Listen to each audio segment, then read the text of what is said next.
എന്നോട് ചില മാധ്യമങ്ങൾ ചോദിച്ചു, ഈ തെരഞ്ഞെടുപ്പിലും നിങ്ങൾ TP കേസ് തന്നെയാണോ പറയുന്നത്? നിങ്ങൾക്ക് വേറൊന്നും പറയാനില്ലേ?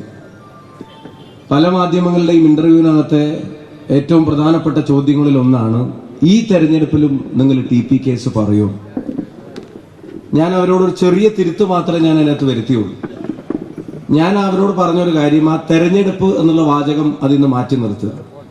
ഞങ്ങൾ TP കേസ് ഇന്നലെ പറഞ്ഞിട്ടുണ്ട്, ഞങ്ങൾ TP കേസ് ഇന്ന് പറഞ്ഞുകൊണ്ടിരിക്കുന്നുണ്ട്, ഞങ്ങൾ TP കേസ് നാളെയും പറയും എന്ന കാര്യത്തിന് ഒരു സംശയവും വേണ്ട എന്ന് പറഞ്ഞു.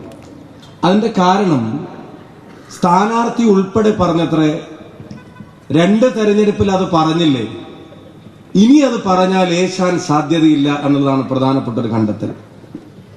എന്ന് വെച്ചാൽ 1 or 2 തെരഞ്ഞെടുപ്പിന്റെ നഷ്ടം പറ്റിയാലും വേണ്ടില്ല, ഭാവിയിലേക്കുള്ള വലിയൊരു എതിർപ്പിനെ അങ്ങ് തീർക്കാൻ തീരുമാനിച്ചാൽ അത് അതോടെ തീർന്നേക്കണം. ഒരു തെരഞ്ഞെടുപ്പിൽ ഞങ്ങൾ സഹിക്കാൻ തയ്യാറാണ്, മാക്സിമം 2ാമതൊരു തെരഞ്ഞെടുപ്പിൽ കൂടെ ഞങ്ങൾ സഹിക്കാം, 3ാമതിൽ അതും പറഞ്ഞു കൊണ്ടുവരരുത് എന്നുള്ളതാണ്. എന്നാൽ ഞങ്ങൾ അതിനകത്ത് സ്റ്റാൻഡ് 1 അല്ല 2 അല്ല 3 അല്ല, തെരഞ്ഞെടുപ്പിൽ ജയമല്ല തോൽവിയല്ല, നാളെ മത്സരിക്കാൻ തന്നെ പറ്റാതായാലും പറയേണ്ടടുത്ത് അത് പറയും എന്നുള്ള കാര്യത്തിന് ഒരു സംശയവും വേണ്ട എന്നുള്ളതാണ് ആ കാര്യത്തിൽ നമ്മുടെ സ്റ്റാൻഡ്. ഞാൻ ദീർഘമായി കടന്നു പോകുന്നില്ല. ഞാൻ വളരെ അപ്രതീക്ഷിതമായിട്ടാണ് ഈ വേദിയിലേക്കും ഈ സ്ഥലത്തേക്കും ഒക്കെ ഞാൻ വന്നത് എന്നുള്ളത് നിങ്ങൾക്ക് എല്ലാവർക്കും അറിയാം. ഞാനത് മറച്ചു വെച്ചിട്ടില്ല, ഞാൻ ഒരിക്കലും മറച്ചു വെച്ചിട്ടില്ല. കഴിഞ്ഞ ദിവസം കൊയിലാണ്ടിയിലെ കൺവെൻഷൻ നടന്നപ്പോൾ രമേശിയുടെ പ്രസംഗം ഞാൻ അവിടുന്ന് കേൾക്കാനിടയായി. അതൊരു നല്ല മൈക്കൊന്നും ആയിരുന്നില്ല ടീച്ചറെ. ആളുകൾ അത്രയും അവർ തന്നെ പ്രതീക്ഷിച്ചിട്ടില്ല. അതുകൊണ്ട് സംഘാടകൻ അധ്യക്ഷൻ സോറി പറഞ്ഞു, ഇത്രയും ആൾക്കാർ വരുന്നു ഞങ്ങൾ വിചാരിച്ചില്ല, അതുകൊണ്ട് വലിയ അറേഞ്ച്മെന്റും വലിയ ഹോളൊന്നും ഞങ്ങൾ കരുതിയില്ല. അതൊരു നല്ല മൈക്കൊന്നുമല്ല, വേദിയിലേക്ക് സ്പീക്കർ തിരിച്ചു വെച്ചിട്ടില്ല, താഴത്തേക്കേ ഉള്ളൂ, അപ്പുറത്തുള്ള ആളുകൾക്ക് കേൾക്കാം, അവിടെ ആളുകളുടെ ബഹളമുണ്ട്, കുറെ ആളുകൾ നിൽക്കുന്നുണ്ട്. അതിന്റെ ഇടയിൽ പറഞ്ഞ വാചകങ്ങളിൽ ഞാൻ കേട്ട പ്രധാനപ്പെട്ട വാചകങ്ങൾ ഇതാണ്: TP ഒരു പക്ഷേ 1, 2, 3 അല്ലെങ്കിൽ 4 അല്ലെങ്കിൽ 10, 15 മിനിറ്റിനിടയിൽ ആ വെട്ടുകളേറ്റ് കൊല്ലപ്പെട്ടിട്ടുണ്ടാവുമായിരിക്കും എന്ന് ഞാൻ ചിലപ്പോൾ ഒറ്റയ്ക്ക് ഇരിക്കുമ്പോൾ ചിന്തിക്കാറുണ്ട്. അങ്ങനെ ചിന്തിക്കാൻ കാരണം, എത്ര വേദന തിന്നിട്ടുണ്ടാകും എന്നുള്ളത് ആലോചിക്കുമ്പോൾ മനസ്സിനെ ആശ്വസിപ്പിക്കാൻ ഞാൻ എന്നോട് തന്നെ പറയുന്ന ഒരു കാര്യമാണ്. KK രമ കൊയിലാണ്ടിയിൽ നടത്തിയ പ്രസംഗത്തിൽ ഞാൻ കേട്ട വാചകങ്ങളാണ്.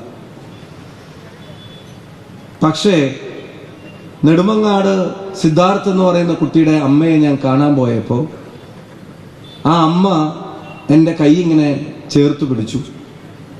ആ ചേർത്ത് പിടിച്ചപ്പോൾ എനിക്ക് ആ കയ്യിൽ നിന്നൊരു ചൂട് എന്നിലേക്ക് പ്രവഹിക്കുന്നതായിട്ട് തോന്നി. എന്നിട്ട് ആ അമ്മ ചോദിച്ച ചോദ്യം എന്നെ ഇപ്പോഴും അലട്ടുകയാണെന്ന് അബിയുടെ അമ്മ പറയുകയാണ്. ആ പോസ്റ്റ്മോർട്ടം റിപ്പോർട്ടിൽ പറയുന്നത് 2 മുതൽ 3 വരെ ദിവസം പഴക്കമുള്ള മുറിവുകൾ. പോസ്റ്റ്മോർട്ടം റിപ്പോർട്ടിന്റെ കൺക്ലൂഷൻ സ്റ്റേറ്റ്മെന്റ് അതാണ് ടീച്ചർ. 2 മുതൽ 3 വരെ ദിവസം പഴക്കമുള്ള പക്ഷേ മുറിവുകൾ ആ കുട്ടിയുടെ ശരീരത്തിൽ ബാക്കിയുണ്ട് എന്നുള്ളതാണ്.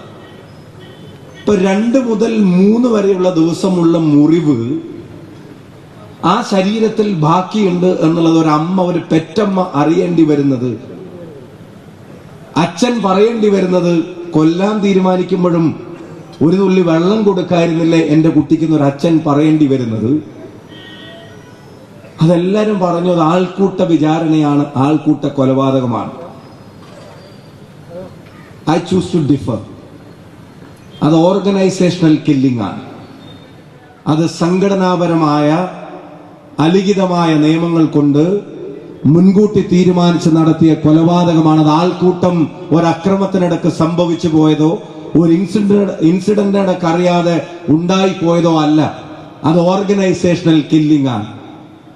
ഒരു പ്രസ്ഥാനത്തിന്റെ അനിഷ്ടം പിടിച്ചു പറ്റിയതിന്റെ പേരിൽ ഒരു ചെറുപ്പക്കാരനെ 3 ദിവസം വിചാരണ ചെയ്ത് കൊല്ലാൻ തീരുമാനിക്കുക. ഈ വേദിയിൽ നിറയെ ആളുകൾ ഇരിക്കുമ്പോൾ ടീച്ചറമ്മയാണ് എതിരെ മത്സരിക്കുന്നത് എന്നുള്ളത് കൊണ്ട് ഭയമുണ്ടോ എന്ന് എന്നോട് വീണ്ടും മാധ്യമങ്ങൾ ചോദിച്ചു. പേടിയുണ്ടോ? ഞാൻ മത്സരിക്കാൻ വരുന്നത്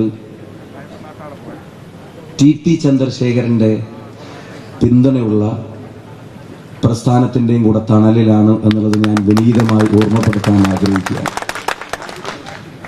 ഞാൻ മത്സരിക്കാൻ വരുന്നത് കൊടിസുനിമാരുടെ പ്രസ്ഥാനത്തിലല്ല എന്നുള്ളതും കൂടെ ഞാൻ ഓർമ്മപ്പെടുത്താൻ ആഗ്രഹിക്കുന്നു. പേടിയുണ്ടോ എന്നുള്ള ചോദ്യം ചോദിച്ചത് രണ്ടാമത്തെ ഒരു ഉത്തരവ് ഞാൻ അന്നത്തെ വേദിയിൽ പറഞ്ഞതാണ്. ഞാൻ അത് ദീർഘമായി പറയുന്നില്ല, ഒറ്റ വാചകം മാത്രം. പരിപൂർണമായി കാഴ്ച നഷ്ടപ്പെട്ട ഒരു കണ്ണും കുറച്ചു മാത്രം കാണാവുന്ന മറ്റൊരു കണ്ണും കൊണ്ട് പ്രായം 80കളുടെ അടുത്തെത്തിയ ഒരമ്മ, ചൊക്ലിയിലെ LP സ്കൂളിൽ ഒരു ടീച്ചർ മകന്റെ മൃതദേഹം ആദ്യം നോക്കിയിട്ട് ഇതെൻ്റെ മകനല്ല എന്ന് പറഞ്ഞു. തൊട്ടു നോക്കിയിട്ട്, കാരണം അമ്മക്ക് മകനെ തൊട്ടാൻ അറിയാലോ മകന്റെ മുഖത്ത് എന്തൊക്കെയാണുള്ളത്. മകന്റെ മുഖത്ത് ഓരോ കർവുകളും ഓരോ വളവുകളും തിരിവുകളും ഒക്കെ അമ്മമാർക്കുണ്ടാവും. കാരണം അതിങ്ങനെ എപ്പോഴും തൊട്ടു നോക്കുന്ന അമ്മമാരാണ്. എന്നോട് രമേശ് പറഞ്ഞത് അമ്മ വയസ്സായപ്പോഴും എല്ലാ കാര്യം TPN അമ്മയുടെ ചെയ്തിരുന്നേന്ന്. അപ്പൊ കണ്ണുകൊണ്ട് കണ്ടിട്ട് അത് മകനല്ലെന്ന് തോന്നിയിട്ട് തൊട്ടുറപ്പ് വരുത്താൻ നോക്കുമ്പോൾ ഇങ്ങനെ വരയായിട്ട് മുറിവുകൾ മുഖത്ത് മാത്രമുള്ള ഒരാളെ കൈ പെട്ടെന്ന് വലിച്ചിട്ട് ഇതെൻ്റെ മകനല്ല എന്ന് അമ്മ പറഞ്ഞിട്ടുണ്ടെങ്കിൽ ഞാൻ ഇപ്പോഴും പറയുന്നു, വടകരയ്ക്ക് ഒരു ടീച്ചറമ്മ ഉണ്ടെങ്കിൽ അത് പത്മിനി ടീച്ചർ തന്നെയാണ്. അത് വേറെ ആരുമല്ല. ആ കൊലപാതകത്തിൽ അറിഞ്ഞോ അറിയാതെയോ പങ്കുവഹിച്ച ആളുകളോട് ആരോടെങ്കിലും ഐക്യദാർഢ്യപ്പെടുകയും എന്തെങ്കിലും സംഘടനാ ബോധത്തിന്റെ പേരിൽ അവരെ മഹത്വവൽക്കരിക്കുകയും ചെയ്ത ഒരാളെ കേരളത്തിലെ വേറെ എവിടെ ആരെന്ത് വിളിച്ചാലും വടകര അവരെ ആ പേരിട്ട് വിളിക്കാൻ ആഗ്രഹിക്കില്ല എന്നുള്ളത് എനിക്ക് ഉറപ്പാണ്. അത് വ്യക്തിപരമായ ഒരാക്ഷേപമല്ല. അതൊരു ജനത ഇത്രയും കാലം മുറിവുണങ്ങാതെ ഹൃദയത്തിൽ കൊണ്ടു നടക്കുന്ന ഒരു വേദനയിൽ ചാലിച്ചു പറയുന്ന വാക്കുകളാണ് എന്നുള്ള ബോധ്യമുള്ളതുകൊണ്ട് ഞാൻ അവസാനിപ്പിക്കുന്നു. തെരഞ്ഞെടുപ്പിലെ ജയവും പരാജയവും ഒക്കെ ജനങ്ങളാണ് തീരുമാനിക്കുന്നത്. ആ ജനങ്ങൾ നമ്മളെ കൈവിടില്ല എന്നുള്ള 100% ഉറപ്പ് എനിക്ക് വടകര വന്ന് ഇറങ്ങിയ കാലിവിടെ നിലത്ത് തൊട്ട് ആദ്യത്തെ സെക്കൻഡ് തൊട്ട് ഇപ്പൊ ഇവിടെ നിൽക്കുന്ന ഇതുവരെയും എനിക്ക് അനുഭവപ്പെടുന്നുണ്ട്. അതിനെ ഞാൻ മാറ്റിവെക്കുന്നു. തെരഞ്ഞെടുപ്പ് ജയപരാജയങ്ങൾക്കപ്പുറത്ത് ഞാൻ പറയുന്നു, കൊക്കിൽ ജീവനുള്ളിടത്തോളം കാലം TP കേസ് പറഞ്ഞുകൊണ്ടേയിരിക്കും. i2i News, an eye for truth. i2i News subscribe ചെയ്തിട്ടില്ലാത്തവർ ഇപ്പോൾ തന്നെ സബ്സ്ക്രൈബ് ചെയ്യുക. നോട്ടിഫിക്കേഷൻ ലഭിക്കുവാൻ ബെൽ ബട്ടണും അമർത്തുക.